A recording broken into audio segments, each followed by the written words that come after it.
Welcome to our channel. నేను మీ లక్ష్మణ్. ప్రస్తుతం మనతో పాటు ఉన్నారు ప్రముఖ రియల్ ఎస్టేట్ ఎక్స్పర్ట్ కృష్ణకుమార్ గారు. మేడం నమస్తే. ఏంటి అమరావతి ఇప్పుడు ఎక్కడ పెట్టినా అమరావతి గురించి చర్చ జరుగుతుంది. సో అమరావతిలో ఇప్పుడు ఇన్వెస్ట్ చేయొచ్చా లేదా, భూముల రేట్లు ఏ విధంగా ఉన్నాయి, సో అమరావతి కాకుండా అమరావతి చుట్టుపక్కల అంటే ఒక 30 to 40 కిలోమీటర్స్ పరిధిలో ఏ విధంగా ఉంటుంది భవిష్యత్తు అని చెప్పి చాలామంది ఎంక్వైరీస్ కూడా మనకి రావడం కూడా జరిగింది. అంటే ఒకసారి మనం 2014 నుంచి 19 వరకు పరిశీలించామంటే ఆ రోజు అమరావతి విషయంలో తీసుకున్న నిర్ణయాలు కావచ్చు, కొంత అక్కడ వర్క్ జరగటం కూడా, ఆ తర్వాత వచ్చిన గవర్నమెంట్ దాన్ని పూర్తిగా పక్కన పెట్టేయటం, మళ్ళీ అమరావతికి పునర్జన్మ లాంటిదే ఇది. సో మళ్ళీ ఇప్పుడు అమరావతి వైపు అందరూ చూస్తున్నారు. ఎలా ఉంటుంది మేడం ఫ్యూచర్ మొత్తం?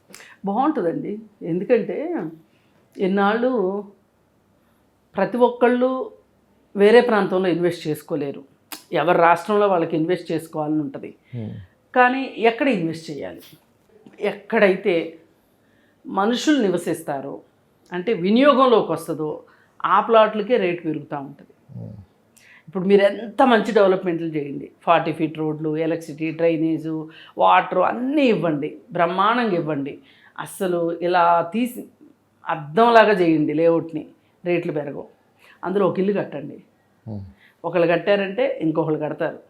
ఇప్పుడు ఎవరికైనా ఎలా ఉంటుందంటే ఫస్ట్ పిల్లిమెడలో ఎవరు గంట కట్టాలి అని చూస్తారు. అంటే స్టార్టింగ్ ట్రబుల్స్ చాలా ఉంటాయి. మనకు మామూలుగా పళ్ళు వచ్చేటప్పుడు మనం ఎన్ని ఇబ్బందులు పడతామో ఫస్ట్ ఇల్లు కట్టుకునే వాళ్ళకి కూడా అంత ఇబ్బంది ఉంటుంది. ఎవరో ఒకళ్ళు ఇబ్బంది పడితే మిగతా వాళ్ళకి ఒక స్మూత్ రోడ్డు ఏర్పడుతుంది. ఆ ఇల్లు కట్టింది వాడుకలోకి వస్తుంది లేఅవుట్ అంటే రేట్లు పెరుగుతాయి. ఇప్పుడు మణికొండ ఉంది, రేట్లు చాలా రోజులు చాలా తక్కువ రేటు, ఎవరు ఊహించని తక్కువ రేటు. ఇవాళ ఆక్యుపేషన్ వచ్చిన కొద్దీ ఊహించిన దానికంటే ఎక్కువ రేటు వచ్చింది. ఏంటంటే ఒకటే కారణం, మనం వాడుకోగలుగుతున్నామా లేదా.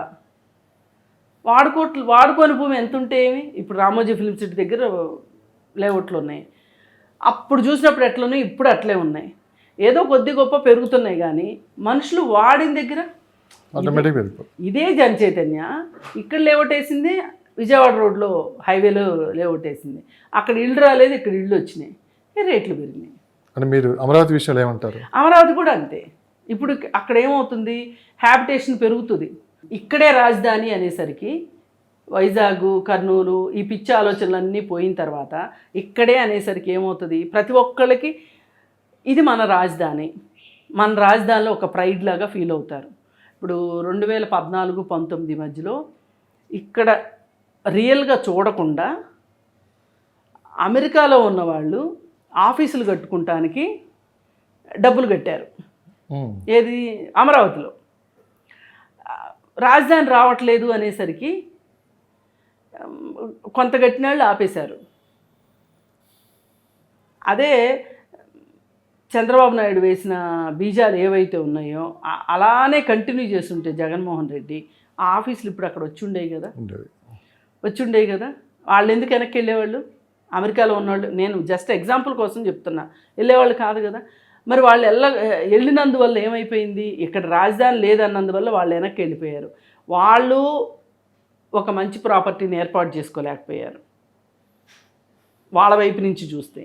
ఇక్కడ ఈ చుట్టుపక్కల ప్రజలు ఎవరైతే ఉన్నారో, ఎవరైతే ఇన్వెస్ట్మెంట్ పెట్టారో వాళ్ళు కూడా అలా చూస్తూ ఉండిపోవాల్సి వచ్చింది 5 ఏళ్ల పాటు.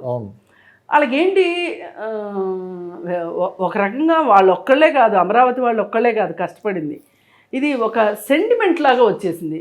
అరే మనకి రాజధాని లేదా, మనం రాజధాని లేని రాష్ట్రంలో బతుకుతున్నామా, ఇదే జగన్మోహన్ రెడ్డిని తీసుకుని వస్తే మళ్ళీ ఇటు అమరావతి కట్టడం, ఇంకొక రాజధాని కట్టడం, మన త్రిశంకు స్వర్గంలో ఇలాగే అట్టి పెడతాడు అని ఒక రకంగా జగన్మోహన్ రెడ్డి ఓడిపోవటానికి మొదటి అంకురార్పణ అమరావతితోనే జరిగింది. ఇక ఆ తర్వాత ఎన్ని మనం చూస్తూ ఉన్నాము. ఆఖరికి ల్యాండ్ టైటిలింగ్ యాక్ట్ దగ్గర ఆగింది. అది చివరిలో వేసిన ఆటం బాంబు అనమాట. ఇవన్నీ బాంబులు వేసుకుంటూ వచ్చి వైజాగ్లో అరాచకాలు చేసి ఇప్పుడు అందరూ నోరు తెరిచి మాట్లాడుతున్నారు, అందరికీ గొంతులు బెగులుతున్నాయి. ఇప్పుడు ఒకప్పుడు ఎవరు మాట్లాడలేదు.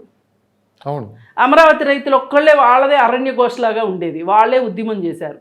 అమరావతి రైతులకు మటుకు చెయ్యెత్తి మొక్కాల్సిందే. వాళ్ళకి జరిగిన అన్యాయాన్ని వాళ్ళు మటుకు నోరు మూసుకుని ఉంట్లా.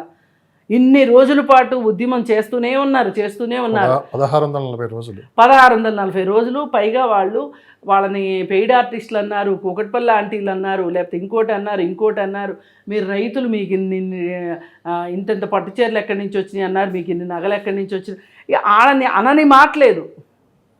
ఆఖరికి ఇప్పుడు పిన్నెల్లి రామకృష్ణారెడ్డి అనేవాడు వీళ్ళు దుర్గ గుడికి నడుచుకుంటూ వెళ్తుంటే మంగళగిరి నుంచి వాళ్ళ మీదకి బొలేరో కూడా పోనిచ్చాడు. అంటే భయోత్పాతం సృష్టించడం అనమాట. వాళ్ళు చేసిన దుర్మార్గం అంతా కాదు. మరి ఇంత చేసిన తర్వాత 5 సంవత్సరాల అభివృద్ధిని వాళ్ళు ఒక డబ్బాలో పెట్టి మూత వేసి అట్లా అట్టిపెట్టారు. మీరు ఒక యాసిడ్ని కనుక ఒక డబ్బాలో మూత పెట్టి అట్టిపెట్టారనుకోండి, లోపల కెమికల్ రియాక్షన్ జరిగి మీరు మూత తీసినప్పుడు ఏమవుతుంది, మొత్తం విస్ఫోటనం అవుతుంది. ఇప్పుడు రేపు అమరావతిలో జరిగేది అదే. ఇప్పుడు ఈ డెవలప్మెంట్ స్టార్ట్ అవుతూనే అక్కడ ఒక విస్ఫోటనం వస్తుంది. ఇప్పుడు ఈరోజే చంద్రబాబు నాయుడు గారు కూడా ఒక ప్రజెంటేషన్ ఇచ్చారు. అంటే అమరావతి ఏ విధంగా స్టార్ట్ అయింది, తర్వాత అమరావతిని ఏ విధంగా వీళ్ళు డిస్పాచ్ చేశారు అంతా అని మొత్తం కంప్లీట్గా ఇప్పుడు ఈరోజు చెప్పడం కూడా జరిగింది. కంప్లీట్గా అసలు అమరావతిలో ఏం జరిగింది, భవిష్యత్తులో దీన్ని ఎట్లా ముందుకు తీసుకొని పోవాలని కూడా ఆయన చూడడం కూడా అసలు మొత్తం ఆ స్పీచ్ చూసిన తర్వాత మీకు అనిపించింది? ఒకటే అండి, ఆయనకి నిబద్ధత ఉంది. ఎందుకంటే ఈ ప్రజల దగ్గర ల్యాండ్ నేనే చెప్పి తీసుకున్నా. ఆయన ఒకనొక సందర్భంలో అమరావతి ఇలా అయిపోయిన తర్వాత రైతులు ఉద్యమం చేస్తున్నప్పుడు ఆయన ఒక మాట అన్నాడు. అసలు ఆ రోజు నాకు ఈ ఆలోచన రాకుండా ఉండాల్సింది. ఇంతమంది రైతుల దగ్గర నుంచి నేను అడిగానని నా మీద నమ్మకంతో ఇచ్చారు, ఇలా వాళ్ళ ఆశల మీద నీళ్లు పోసినట్టు అయింది. నేను ఇంత పెద్ద విజన్ చేసింది ఎందుకు? మనకు ఒక మంచి రాజధాని ఉంటుంది, డెవలప్మెంట్ ఉంటుంది, చుట్టుపక్కల గ్రామాల వాళ్ళందరికీ కూడా, అందరూ పొలం ఉన్నోళ్ళే ఉండరు కదండి, అందరికీ ఊళ్ళో ఉన్న ప్రతి వాళ్ళకి పొలం ఉండదు. కానీ ఈ రాజధాని వస్తే ప్రతి ఒక్కరికి ఉపయోగపడుతుంది. రాజధానికి ఇచ్చిన వాళ్ళకి ల్యాండ్ వస్తుంది, కానీ దానిలో వచ్చిన అభివృద్ధి వల్ల అందరూ దానిలో పాలు పంచుకుంటారు. రాష్ట్రం అభివృద్ధి అవ్వాలి అని చెప్పి వీళ్ళందరూ భూములు ఇచ్చారు, కానీ దాన్ని ఇంకో రకంగా తీసుకొని పోతున్నారు. రియల్ ఎస్టేట్ లో భూములు ఎక్కువ ధరలకు అమ్ముకుంటున్నారు, రైతులు పెంచేశారని అనవసరమైన ఒక రైతుల మీద నింద వేయడానికి ప్రయత్నిస్తున్నారు. రైతుల మీద నింద వేయటం కాదు, అక్కడ ఏంటంటే తెలుగుదేశం పార్టీ నాయకుల్ని వెధవల్ని చేస్తే తప్పితే జగన్ చేసిన వెధవతనం బయటికి రాకుండా ఉంటుంది. ఇప్పుడు తనక్కడ రాజధాని కట్టలేదు, కానీ రాజధాని ఎందుకు కట్టలేదని చెప్తున్నాడు. నేను కట్టలేకపోవటం వల్ల రాజధాని కట్టట్లేదు అని చెప్పట్లేదు. వీళ్ళు దుర్మార్గం చేశారు కాబట్టి నేను రాజధాని కట్టట్లేదు అని చెప్పాడు.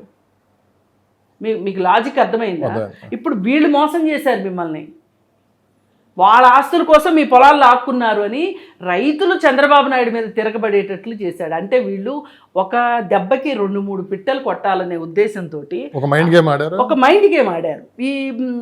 ఇక్కడ కట్టదలుచుకోలేని దానికి కట్టదలుచుకోలేని మాట చెప్పాలి. చెప్పకుండా మళ్ళీ పైగా చంద్రబాబు నాయుడు ఎక్కడ నోరు తెరిచి మాట్లాడతాడు అని చెప్పి చంద్రబాబు నాయుడు నోరు మూపించడం కోసం వీళ్ళు ఏం చేశారు, ఇక్కడ అసలు ఏమీ మీకోసం చేయలేదు, రైతుల కోసం చేయలేదు చంద్రబాబు నాయుడు, ఆయన పార్టీ వాళ్ళ కోసం చేసుకున్నాడు. వాళ్ళ పార్టీ వాళ్ళు డబ్బులు సంపాదించుకోవడానికి ఇది ఒక ఆదాయ మార్గం కింద చేశారు అనేది ఆ ఒక బ్లేమ్ని ఏదైతే ఉందో ఒక నిందని తెలుగుదేశం పార్టీ వాళ్ళ మీద వేసేసి తను క్లీన్ చిట్గా తను చేతులు కడుక్కోవాలని చూశాడు. అది ప్రజలు నమ్మలేదు. నమ్ముంటే ఇంత ఉద్యమం జరిగేది కాదు. వాళ్ళు చంద్రబాబు నాయుడిని వాళ్ళు ఏమీ అనుకోలేదు, నెగిటివ్గా అనుకోలేదు. అందుకే ఈరోజు గెలిపించుకున్నారు. కాకపోతే ఏంటంటే ప్రతి మనిషిలోనూ ఆశ ఎంత ఉంటుందో అత్యాశ కూడా అంత ఉంటుంది. ఆ అత్యాశకు పోయి వాళ్ళు ఏమనుకున్నారంటే, పోయినసారి చంద్రబాబు నాయుడు మొదలెట్టాడు బాగానే ఉంది, ఒకళ్ళు మొదలెట్టింది రెండో వాళ్ళు ఖచ్చితంగా కంటిన్యూ చేస్తారు అని జగన్మోహన్ రెడ్డి కంటిన్యూ చేస్తాడు. పైగా ఇంకోటి ఏమనుకున్నారంటే, అసలు అధికారంలో లేకపోతేనే అన్ని వేల కోట్లు సంపాదించాడు తండ్రి అధికారాన్ని పెట్టుకుని. ఇప్పుడు ఈ అమరావతిని తన స్వార్థం కోసమైనా తను కాస్త తిన్నా కానీ అమరావతిని పైకి తీసుకొస్తాడు అనుకున్నారు వాళ్ళు. పాపం అక్కడ డామిట్ కథ అడ్డం తిరిగింది. ఇప్పుడు జగన్మోహన్ రెడ్డి తనకు లాభం అయితే చేస్తాడు తప్పితే తనకు లాభం లేనిదే చేయడు. అదే జరిగింది. ఇప్పుడు తన ప్రతి స్కీము వెనకమాల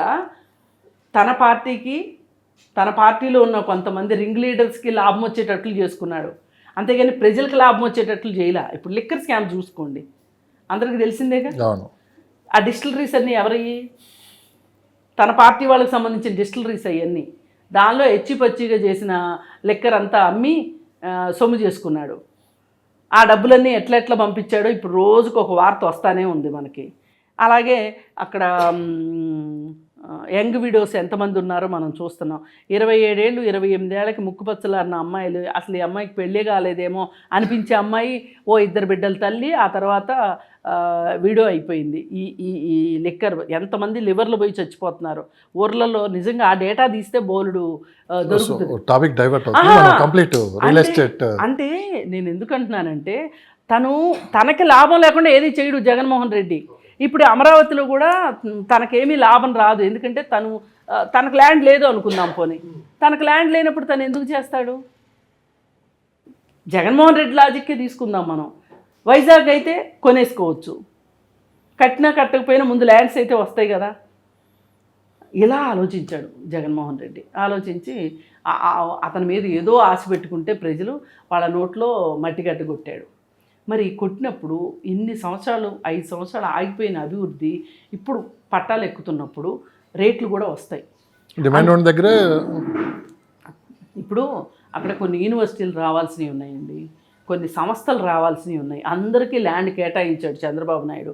వాళ్ళందరూ పనులు మొదలెట్టారనుకోండి, ఫస్ట్ పని దొరికేది భవన నిర్మాణ కార్మికులకు పని దొరుకుతుంది. అది అయిపోయిన తర్వాత ఆఫీసులు వచ్చిన తర్వాత ఆఫీసుల్లో పని చేయడానికి, మీకు ఎగ్జాంపుల్ నేను ఎప్పుడు అపోలో హాస్పిటల్ గురించి అదే చెప్తూ ఉంటా. అపోలో హాస్పిటల్ కట్టేప్పుడు పని దొరికింది, కట్టిన తర్వాత పని దొరుకుతుంది. ఇప్పుడు అక్కడ పనిచేసే వాళ్ళందరూ దాదాపు 25 ఏళ్ల క్రితం అక్కడ చేరిన వాళ్ళు, 30 ఏళ్ల క్రితం చేరిన వాళ్ళు ఇప్పుడు ఒక్కొక్కరు రిటైర్ అవుతున్నారు. అది చిన్న పని అవనివ్వండి, పెద్ద పని అవనివ్వండి. ఒక సంస్థ వస్తుంది అంటే ఆ సంస్థని శుభ్రపరచడానికో లేకపోతే పని జరగడానికో కొంతమంది ఎంప్లాయీస్ అవసరం అవుతారు. ఆ ఎంప్లాయీస్కి ఎంప్లాయ్మెంట్ దొరుకుతుంది. ఇప్పుడు మొన్న మద్రాసు యూనివర్సిటీకి సంబంధించిన వాళ్ళు ఒకళ్ళు వచ్చారు. అంతకుముందే ఎప్పుడో అయిపోయినాయి సైన్లు, అవన్నీ అయిపోయినాయి. కడదాము అనుకునే లోపు గవర్నమెంట్ మారింది. ఇవి మహానుభావుడు 3 రాజధానులు అనేసరికి వాళ్ళు ఆగిపోయారు. ఇప్పుడు మళ్ళీ మొన్న వచ్చి చంద్రబాబు నాయుడిని కలిసి వెళ్ళారు. ఇట్లా ఒక్కొక్కటి వస్తే దానివల్ల ఏమవుతుంది అంటే, భూమి వినియోగంలోకి వచ్చింది అంటే చేతులు మారుతుంది. చేతులు మారింది, ట్రాన్సాక్షన్స్ జరుగుతున్నాయి అంటే రేట్లు పెరుగుతాయి.